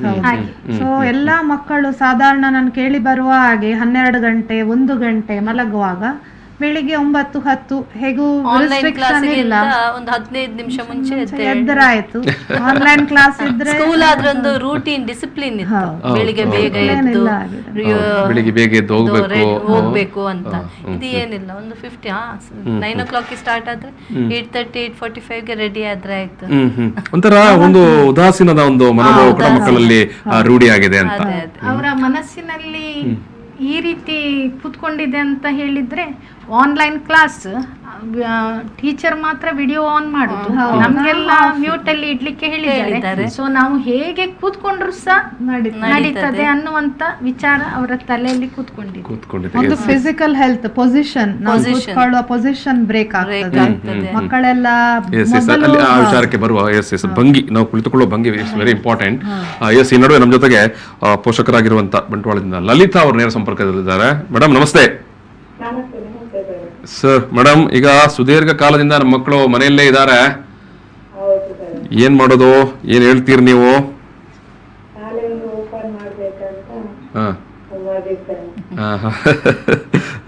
ಈಗ ಎಷ್ಟೋ ಸಮಯ ಮಕ್ಕಳಿಗೆ ರಜೆ ಕೊಟ್ರೆ ಸರಿಯಾ? ಇಲ್ಲ ಸರ್, ಅದೊಂದು ಆನ್ಲೈನ್ ಅಲ್ಲಿ ಕ್ಲಾಸ್ ಮಾಡಿದ್ರು, ಮಕ್ಕಳು ಬರೀಲಿಕ್ಕೆಲ್ಲ ಕೇಳಲ್ಲ ಮನೆಯಲ್ಲಿ, ಅದನ್ನು ಮೊಬೈಲ್ ನೋಡ್ತಿರ್ತಾರೆ. ಅದು ತುಂಬಾ ಹೊತ್ತು ನೋಡಿದ್ರೆ ಅದು ಕೂಡ ಮಕ್ಕಳಿಗೆ ಗೊತ್ತಿದಲ್ಲ ಸರ್. ಮತ್ತೆ ನಾವು ಮನೆಯಲ್ಲಿ ಎಷ್ಟು ಹೇಳಿಕೊಟ್ರು ಅಷ್ಟೇ ಅಂತ. ಮನೆಯಲ್ಲಿ ಎಷ್ಟು ಹೇಳಿಕೊಟ್ರು ಅಷ್ಟೇನೆ. ಅಂದ್ರೆ ಟೀಚರ್ಸಿಗೆ ಎದುರಿದಷ್ಟು ಪೇರೆಂಟ್ಸ್ಗೆ ಎದುರಲ್ಲ. ಎದುರಿಸಿಲ್ಲ. Okay okay okay. ನೀವು ಹೇಳೋದು ಈಗ ಆದಷ್ಟು ಬೇಗ ಶಾಲೆ ಓಪನ್ ಆಗಲಿ ಅಂತ. ಓಪನ್ ಆಗ್ಲಿಲ್ಲ. ಈಗ ತುಂಬಾ ಸಮಯದಿಂದ ಈಗ ಮಕ್ಕಳು ಶಾಲೆ ಹತ್ತ ಹೋಗಿಲ್ಲ, ಟೀಚರ್ಗಳನ್ನು ಭೇಟಿ ಆಗಿಲ್ಲ. ಮಕ್ಕಳೆಲ್ಲ ಒಂಥರ ಉದಾಸೀನಕ್ಕೆ ಒಳಗಾಗ್ಲಿಲ್ವಾ? ಮನೆಯಲ್ಲಿ ಕೂತ್ಕೊಂಡು ಏಳುದು ಕೂಡ ಲೇಟ್, ಬೆಳಿಗ್ಗೆಲ್ಲ ರಜೆ ಇಲ್ಲ ಅಂತ. ಈಗ ಆಯ್ತು, ಬೆಳಿಗ್ಗೆ ಹೇಳೋದು ಲೇಟೇ ಆಯ್ತು, ಮಕ್ಕಳದು ಬೇರೆ. ಈಗ ಶಾಲೆ ಇರುವಂತ ಟೈಮ್ ಅಲ್ಲಾದ್ರೆ ಸ್ವಲ್ಪ ಲವಲವಿಕೆಯಿಂದ ಇರ್ತಾ ಇದ್ರು, ಒಂದು ಖುಷಿಯಿಂದ ಇರ್ತಾ ಇದ್ರು, ಒಂದಷ್ಟು ಆಕ್ಟಿವಿಟೀಸ್ ಇತ್ತು, ಚಟುವಟಿಕೆ ಇತ್ತು, ಆಟ ಪಾಠ ಎಲ್ಲ ಇತ್ತಲ್ಲ. ಸ್ವಲ್ಪ ಬಂದು ಆಟ ಆಡಿದ್ರು, ಮತ್ತೆ ಹೇಳ್ತಾರಲ್ಲ ನಮ್ಗೆ ಬರೀಲಿಕ್ಕೆ ಕೊಟ್ಟಿದ್ದಾರೆ, ಬರೀಬೇಕು, ಓದ್ಬೇಕು, ಎಕ್ಸಾಮ್ ಉಂಟು, ಹಾಗೆ ಹೀಗೆ ಎಲ್ಲ ಹೇಳ್ತಾರೆ. ಸೊ ಈಗ ಅದ್ಯಾವ್ದಿಲ್ಲ. ಇಲ್ಲ. ಬೇಗ ಶಾಲೆ ಓಪನ್ ಆಗ್ಬೇಕಿದ್ರೆ ಏನ್ ಮಾಡೋದು ಈಗ ಮೇಡಮ್? ಸ್ಕೂಲ್ಗಳಿಗೆ ಬೇಗ ಓಪನ್ ಆಗ್ಬೇಕಂತ ನೀವು ಹೇಳ್ತೀರಿ. ಸರಿ, ಏನ್ ಮಾಡ್ಬೇಕು? ಪೋಷಕರು ಏನ್ ಮಾಡ್ಬೇಕು? ಊರಿನವ್ರು ಏನ್ ಮಾಡ್ಬೇಕು? ಏನ್ ಹೇಳ್ಲಿಕ್ಕೆ ಬಯಸ್ತೀರಿ? ಅದೇ ಸ್ವಲ್ಪ ಮಕ್ಕಳನ್ನಾದ್ರೂ ಕರೆದು ಸ್ವಲ್ಪ ಮಕ್ಕಳಿಗಾದ್ರೂ ಆ ಸ್ಕೂಲ್ಗಳು ಓಪನ್ ಆಗಲಿ ಅಲ್ಲ. 50% ಒಂದು ಬೆಳಗ್ಗೆಯಿಂದ ಮಧ್ಯಾಹ್ನ ತನಕ. ಮಧ್ಯಾಹ್ನ ಇನ್ನೊಂದು ಬ್ಯಾಚ್ ಮಾಡಿ ಇನ್ನೊಂದು ಸ್ವಲ್ಪ ಮಕ್ಕಳನ್ನು ಹಾಗೆ. ಈಗ ನಾವು ನಮ್ಮ SLC ಪರೀಕ್ಷೆಯನ್ನೇ ಬಾರಿ ಚೆನ್ನಾಗಿ ಮಾಡ್ತಾ ಇದ್ದೇವಲ್ಲ ಮೇಡಮ್, ಎಷ್ಟು ಸಿಸ್ಟಮ್ಯಾಟಿಕ್ ಆಗಿ ಮಾಡಿದ್ದೇವೆ ನೋಡಿ. ನಿನ್ನೆಯಿಂದ ಆರಂಭ ಆಗಿದೆ ಅಲ್ವಾ? ಹೌದು. ಅಂದ್ರೆ ಸರ್ಕಾರ, ಶಿಕ್ಷಕರು, ಶಿಕ್ಷಣ ಇಲಾಖೆ, ಆರೋಗ್ಯ ಇಲಾಖೆ ಎಲ್ಲ ಮನಸ್ಸು ಮಾಡಿದರೆ ನಾವೊಂದು ಒಳ್ಳೆಯ ರೀತಿಯಲ್ಲಿ ಒಳ್ಳೆ ವ್ಯವಸ್ಥೆಯನ್ನು ಮಾಡಿ ಸ್ಕೂಲ್ಗಳು ಓಪನ್ ಮಾಡಬಹುದು ಅಂತ ಅನಿಸುದಿಲ್ವಾ ನಿಮ್ಗೆ? Yes madam, yes, thank you. Yes, ಈಗ ವೀಣಾ ಮೇಡಮ್ ಮತ್ತು ಎಲ್ಲರೂ ನೀವು ಈಗ ನಮ್ಮ SLC ಪರೀಕ್ಷೆಯನ್ನು ಉದಾಹರಣೆಗೆ PUC ಪರೀಕ್ಷೆಯನ್ನು ಕೈ ಬಿಟ್ಟರು ಆಯಿತು. ಮತ್ತೆ ಸರ್ಕಾರದ ಮುಂದೆ ಜನರು, ಪೋಷಕರು, ಪ್ರಾಂಶುಪಾಲರುಗಳು, ಶಿಕ್ಷಕರು ಎಲ್ಲ ಒತ್ತಾಯ ಮಾಡಿದ್ರು, ಪರೀಕ್ಷೆ ಹೇಗಾದ್ರೂ ಮಾಡಿ, ಆ ಪರೀಕ್ಷೆ ಇಲ್ಲದೆ ನೀವು ಪಾಸ್ ಮಾಡಿದ್ರೆ ನೀವು ಅವಾಗ ಒಂದು ಮಾತು ಹೇಳಿದ್ರಲ್ಲ, ಮಕ್ಕಳಿಗೆ ಹೇಗೂ ನಾವು ಮುಂದೆ ಹೋಗಿ ಬಿಡ್ತೇವೆ ಅಂತ ಒಂದು ಅಭಿಪ್ರಾಯ ಬರುತ್ತೆ ಅಂತ. ಈಗ SLC ಪರೀಕ್ಷೆಯನ್ನೇ ಕ್ಲಾಸ್ ರೂಮ್ಗಳಲ್ಲಿ ಎಷ್ಟು ಚೆನ್ನಾಗಿ, ಎಷ್ಟು ನೀಟಾಗಿ ನಮ್ಮಲ್ಲಿ ವ್ಯವಸ್ಥೆ. ಯಾಕಂದ್ರೆ ನಿನ್ನೆ ಒಂದು ಉದಾಹರಣೆನೇ ನಾವು ನೋಡ್ಬೋದು. ರಾಜ್ಯದಲ್ಲಿ ಸುಮಾರು 8 ಲಕ್ಷ ವಿದ್ಯಾರ್ಥಿಗಳು ಭಾಗಿಯಾಗ್ತಾ ಇದ್ದಾರೆ. ಅಂದ್ರೆ ಒಂದು ಪ್ರೋಟೋಕಾಲ್ಗಳನ್ನು ಮೇಂಟೈನ್ ಮಾಡಿಕೊಂಡು ಎಲ್ಲ ಏನು ಶಿಸ್ತುಬದ್ಧವಾಗಿ ನಿನ್ನೆ ಪರೀಕ್ಷೆ ಆರಂಭಗೊಂಡಿದೆ ಅಲ್ವಾ? ಸೊ ಇದೇ ಒಂದು ನಿದರ್ಶನ ಸಾಕಲ್ವ ನಮಗೆ ಸ್ಕೂಲ್ಗಳನ್ನು ಓಪನ್ ಮಾಡ್ಲಿಕ್ಕೆ? ಇಲ್ಲಾಂದ್ರೆ ಈ ರಜೆಯೇ ಸಜೆ ಆಗಿ ಬಿಡ್ತಾ ಇದೆ. ರಜೆಯೇ ಸಜೆ ಆಗಿ ಬಿಡ್ತದೆ. ರಜೆಯೇ ಸಜೆಯಾಗಿ ಬಿಡುತ್ತೆ. ಯಾಕಂದ್ರೆ ಟೂ ಮಚ್ ರಜೆ. ಈಗ ರಜೆಗೆ ಕೂಡ ನಾವೇನಾದ್ರೂ ಒಂದು ತಿಂಗಳು 2 ತಿಂಗಳಾದ್ರೂ ಈಗ ಶಾಲೆಯಿಂದ ಬ್ರೇಕ್ ಗಿಂತ ರಜೆಯಿಂದ ಬ್ರೇಕ್ ಬೇಕಾಗಿದೆ. ರಜೆಯಿಂದ ಈಗ ಬ್ರೇಕ್ ಬೇಕಾಗಿದೆ. ಒಂದು ಬಾರಿ ಸ್ಕೂಲ್ಗಳು ತೆರೆದುಕೊಳ್ಬೇಕು, ನಮ್ಮ ಮಕ್ಕಳುಗಳು ಸ್ಕೂಲ್ಗೆ ಹೋಗ್ಬೇಕು ಅಲ್ವಾ? ಅವಾಗ ಖಂಡಿತವಾಗಿ ಮಕ್ಕಳು ಕೂಡ ಓಪನ್ ಅಪ್ ಆಗ್ತಾರೆ. ಈಗ ಮಕ್ಕಳು, ನೀವು ಕೂಡ ಎಲ್ಲರೂ ಉಲ್ಲೇಖ ಮಾಡಿದಿರಿ, ಮನೆಯಲ್ಲೇ ಕೂತು ಈಗ ಅವರು ಕೂಡ ಮಾತಾಡಿದವರು, ಅವಾಗ ಮೇಡಮ್ ಕೂಡ ಹೇಳಿದ್ರು ನೋಡಿ, ಶೋಭಾ ಮೇಡಮ್ ಕೂಡ ರೂಮಲ್ಲಿ ಕೂತ್ಕೊಂಡು ಬಿಡ್ತಾರೆ ಅಂತ. ಅದೇ ಆ ಸ್ಕೂಲಿಂದ ಎಜುಕೇಶನ್ ಅಂದ್ರೆ ಪಾಠದ ಪುಸ್ತಕದಿಂದ ಬರುವ ಎಜುಕೇಶನ್ ಒಂದೇ ಅಲ್ಲ. ಈಗ SLC ಕೂಡ ಅವ್ರು 1 ವರ್ಡ್ ಮಾಡಿರೋದು, ಫೈಲ್ ಅದು ದೊಡ್ಡ ಆನ್ಸರ್ಸ್ ಎಲ್ಲ ತೆಗೆದು ಬಿಟ್ಟಿದ್ದಾರೆ. ಆಕ್ಚುಲಿ ಫ್ಯೂಚರಿಗೆ ಅವರಿಗೆ ಅದು ಏನು ಹೆಲ್ಪ್ ಬೀಳ್ತದೆ ಅಂತಕ್ಕಿಂತ ಅದೇ ಅಟ್ಲೀಸ್ಟ್ ಆ ಸ್ಕೂಲಿಗೆ ಹೋಗುದು, ಒಂದು ಡಿಸಿಪ್ಲಿನ್, ಅದು ಇಷ್ಟು ಗಂಟೆಗೆ ಹೇಳೋದು, ಇಷ್ಟು ಗಂಟೆಗೆ ಹೋಗುದು, ಬೇರೆಯವರೊಟ್ಟಿಗೆ ಮಿಂಗಲ್ ಆಗುವಂತದ್ದು, ಇವ್ರು ಹೇಳಿದ ಹಾಗೆ ಅದು ಕಂಟಿನ್ಯೂಟಿ ಇದ್ರೇನೆ ಒಳ್ಳೇದು. ಅದು ಸ್ಟೂಡೆಂಟ್ ಲೈಫ್, ಸ್ಕೂಲ್ ಏಜ್ ಅದೊಂದು ಗೋಲ್ಡನ್ ಏಜ್. ಆ ಏಜ್ ಯಾವತ್ತೂ ಬರಲ್ಲ, ಅದನ್ನು ಎಲ್ಲಿ ಮಿಸ್ ಮಾಡ್ಕೊಳ್ತಾರೆ ಮಕ್ಕಳು. ಹೌದೌದು. ಈಗ ನಾವು ಈಗ ಹೇಳಲಿಕ್ಕೆ ಸ್ವಲ್ಪ ರಜೆ ಕೊಟ್ಟರು ಅಂತ, ಈಗ ಕಳೆದ ಬಾರಿ 1ನೇ ತರಗತಿಗೆ ಸೇರಬೇಕಾಗಿದ್ದ ಮಗುವಿಗೆ ಈಗ 1ನೇ ತರಗತಿ ಮಿಸ್ ಆಯ್ತು. Language problem. ಹೌದು, ಲ್ಯಾಂಗ್ವೇಜ್ ಪ್ರಾಬ್ಲಮ್ ಬರುತ್ತೆ. ಈಗ ಮಕ್ಕಳು ಭಾಷೆಯನ್ನು ಒಂದು ಪಠ್ಯವಾಗಿ ಕಲಿಯುವಂತ ಅವಧಿ ಇದೆ ಅಲ್ಲ, 1ನೇ ತರಗತಿಯಿಂದ 3-4ನೇ ತರಗತಿ, ಅದು ಮಿಸ್ ಆಯ್ತು ಅವರಿಗೆ. ಈಗ 10ನೇ ಕ್ಲಾಸ್ನವರಿಗೆ ಅಕ್ಷರಮಾಲೆ ಪುನಃ ಕಲಿಸಬೇಕಾಗುವ ಪರಿಸ್ಥಿತಿ. ಎಕ್ಸಾಕ್ಟ್ಲಿ, ನಿಜ ಅದು. ಯಾಕಂತ ಹೇಳಿದ್ರೆ ಎಸ್, ಈಗ ಅವಾಗ ಮಾತಾಡಿದವರು ಲಲಿತಾ ಅವರು ಕೂಡ ಹೇಳಿದ್ರು, ಮಕ್ಕಳು ಓದುದಿಲ್ಲ, ಕೇಳುವುದಿಲ್ಲ ಅಂತ. ಪೋಷಕರು ಎಷ್ಟು ಹೇಳಿದ್ರು ಅದಕ್ಕೊಂದು ಮಿತಿ ಅನ್ನೋದಿರುತ್ತೆ ಅಲ್ವಾ? ಸೊ ಹಾಗಾಗಿ ಮಕ್ಕಳ ಓದು ಅಥವಾ ಮಕ್ಕಳ ಚಟುವಟಿಕೆ, ಯಾಕಂದ್ರೆ ನಮ್ಮ ಒಂದು ಶಾಲೆಯ ವಾತಾವರಣಕ್ಕೆ ಅದು ಹೊಂದಿಕೊಂಡಿದೆ. ಹೊಂದಿಕೊಂಡಿದೆ. ನೀವು ಹೇಳಿದಂಥ ಒಂದು ಏನು ಒಂದು ಕಮ್ಯುನಿಟಿ ಏನು ಇದೆ ಅಲ್ವ, ನಾವು ಸಮುದಾಯ, ಮನುಷ್ಯ ಬದುಕುವುದೊಂದು ಸಮುದಾಯ. ಅವಾಗ ನಮ್ಮ ಮಕ್ಕಳನ್ನು ನಾವು ಪ್ರತ್ಯೇಕವಾಗಿ ಮನೆಯಲ್ಲಿ ಏನು ಕಲ್ತಿದ್ದಾನೆ ಅದರಲ್ಲಿ ಎಷ್ಟು ಮಾರ್ಕ್ ಸಿಕ್ಕಿದೆ ಅದು ಅಷ್ಟು ಮುಖ್ಯ ಅಲ್ಲ, ಬಟ್ ಅದೇ ಏನದು ಹೇಗೆ ಬೆರಿತಾನೆ, ಹೇಗೆ ಒಂದು ಡಿಸಿಪ್ಲಿನರಿ ಲೈಫ್ ಲೀಡ್ ಮಾಡ್ತಾನೆ, ಏನು ಕಲಿತಾನೆ, ಕೇಳಿ ಏನು ಕಲಿತಾನೆ. ಕೆಲವರು ನಾವು ನೋಡಿ ಕಲಿಯುವುದು ಬಹಳ ಇದೆ, ನೋಡಿ ಕಲಿಯುವುದು ಬಹಳ ಇದೆ. ನಾವು ನಮ್ಮ ಪೋಷಕರನ್ನಿರ್ಬಹುದು, ಶಿಕ್ಷಕರನ್ನಿರ್ಬಹುದು, ನಮ್ಮ ಏನು ಅವರವರ ಸಹಪಾಠಿಯನ್ನು ನೋಡಿ ಕಲಿಯುವುದು ಬಹಳ ಇರುತ್ತೆ. ಅವನ ಹತ್ರ ಅವನು ಆ ಥರ ಬಿಹೇವ್ ಮಾಡ್ತಾನೆ, ನಾನು ಆ ಥರ ಬಿಹೇವ್ ಮಾಡ್ಬೇಕು. ತುಂಬ ಇದೆ ಸ್ಕೂಲಲ್ಲಿ, ಬರೀ ಪಾಠ ಅಲ್ಲ, ಎಲ್ಲ ರೀತಿ ಥರ ಕಲಿಯುವುದಿದೆ. ಎನ್ವೈರನ್ಮೆಂಟಲ್ ಸ್ಟಡಿ ಬಹಳ ಇದೆ than the academic study. Environmental study is more than academic study. So environmental study miss ಆಗ್ತಾ ಇದೆ ಮಕ್ಕಳಿಗೆ, ಮಿಸ್ ಆಗ್ತದೆ. ಅದು ನೀವು ಮೇಡಮ್ ಹೇಳಿದಾಗ ಅದು ಇಂಪಾರ್ಟೆಂಟ್. ಒಬ್ಬ ವ್ಯಕ್ತಿಯ ಬದುಕಿನಲ್ಲಿ ನಾವು ಬದುಕನ್ನು ರೂಪಿಸ್ತಾ ಹೋಗುವಂಥದ್ದು, ಮಕ್ಕಳು ಬದುಕನ್ನು ಕಟ್ಟಿಕೊಳ್ತಾ ಹೋಗೋರಲ್ವಾ, ಆವಾಗ ಇದು ಏನ ಬೇಸಿಕ್ ಫೌಂಡೇಶನ್. ಅದು ಒಂದು ಒಳ್ಳೆಯ ಸತ್ಪ್ರಜೆ ಆಗಬೇಕು, ಒಂದು ಒಳ್ಳೆಯ ನಾಗರಿಕನಾಗಬೇಕು, ಅಥವಾ ತಂದೆ ತಾಯಿಗೆ ಒಂದು ಒಳ್ಳೆಯ ಮೊಮ್ಮಗಳ ಆಗಬೇಕು ಅಲ್ವಾ. ಅದಕ್ಕೆ ಇದೆಲ್ಲ ಒಂದು ಬೇಸಿಕ್ ಫೌಂಡೇಶನ್. ಸೊ ಅದು ಮಿಸ್ ಆದರೆ ಆ ಟೈಮಲ್ಲಿ ಅದು ಫ್ಯೂಚರ್ ಅಲ್ಲಿ ಮತ್ತೆ ಅದನ್ನು ಕಟ್ಟಿಕೊಡ್ಲಿಕ್ಕೆ ಭಾರಿ ಕಷ್ಟ, ಡಿಸ್ಮಿಸ್ ಆಗಿಬಿಡುತ್ತೆ. ಎಸ್ ಮೇಡಮ್, ಏನ್ ಮಾಡ್ಬೋದು ಈಗ? ಶಾಲೆಯ ಪೇರೆಂಟ್ಸ್ ಎಲ್ಲ ಹೋಗಿ ಕೇಳಬಹುದು. ಹೌದು, ಅದೇ ಹೇಗೆ ಮಾಡುದು ಅಂದ್ರೆ ಟೀಚರ್ಸ್ ನವರೆಲ್ಲರೂ ರೆಡಿ ಆಗಿದ್ದಾರೆ. ನಾವು ಹೇಳಿದ ಹಾಗೆ ಹೌದು, ಟೀಚರ್ ಸ್ಕೂಲ್ ಎಲ್ಲ ರೆಡಿ ಇದೆ, ತರಗತಿ ಕೂಡ ರೆಡಿ ಇದೆ, ಮಕ್ಕಳು ಬರ್ಲಿಕ್ಕೆ ಮಾತ್ರ ವೇಟಿಂಗ್. ಅಲ್ಲಿ ಇರುದಂತ ಹೇಳಿದ್ರೆ ಟ್ರಾನ್ಸ್ಪೋರ್ಟೇಶನ್ ಸಮಸ್ಯೆ, ಮತ್ತೆ ಈಗ ನೀವ್ ಹೇಳಿದ ಹಾಗೆ ಅಂದ್ರೆ ಮೊದಲೇ 30 ಜನರನ್ನು ಕಳಿಸಿ ಮತ್ತೆ 30 ಜನರನ್ನು ಕಳಿಸುದು, ಅಥವಾ ಬೆಳಿಗ್ಗೆ 9ರಿಂದ ಮಾಡಿದ್ರೆ ಪೇರೆಂಟ್ಸಿಗೆ ಹೇಗೆ ಅನುಕೂಲ ಆಗತ್ತೆ, ಪುನಃ ಒಂದು ಪೇರೆಂಟ್ ಬಿಡ್ಲಿಕ್ಕೆ ತರ್ಲಿಕ್ಕೆ ಅಥವಾ ಟ್ರಾನ್ಸ್ಪೋರ್ಟೇಷನ್ ಕಳಿಸೋದಾದ್ರೂ ಸಹ 9 ಗಂಟೆಯಿಂದ 3:30 ತನಕ ಇದ್ರೆ ಮಾತ್ರ ವರ್ಕಿಂಗ್ ಪೇರೆಂಟ್ಸಿಗೆ ಉಪಕಾರ ಆಗ್ತದೆ. ಇಲ್ಲದಿದ್ರೆ ಅದು ಮಧ್ಯದಲ್ಲಿ ತರುದು ಬಿಡುದು ಹೋಗುದು ಇದು ಒಂದು ಸಮಸ್ಯೆ. ಎಜುಕೇಶನಲ್ ಸ್ಟಾಫ್ನವರನ್ನೆಲ್ಲ vaccinated, all should be vaccinated.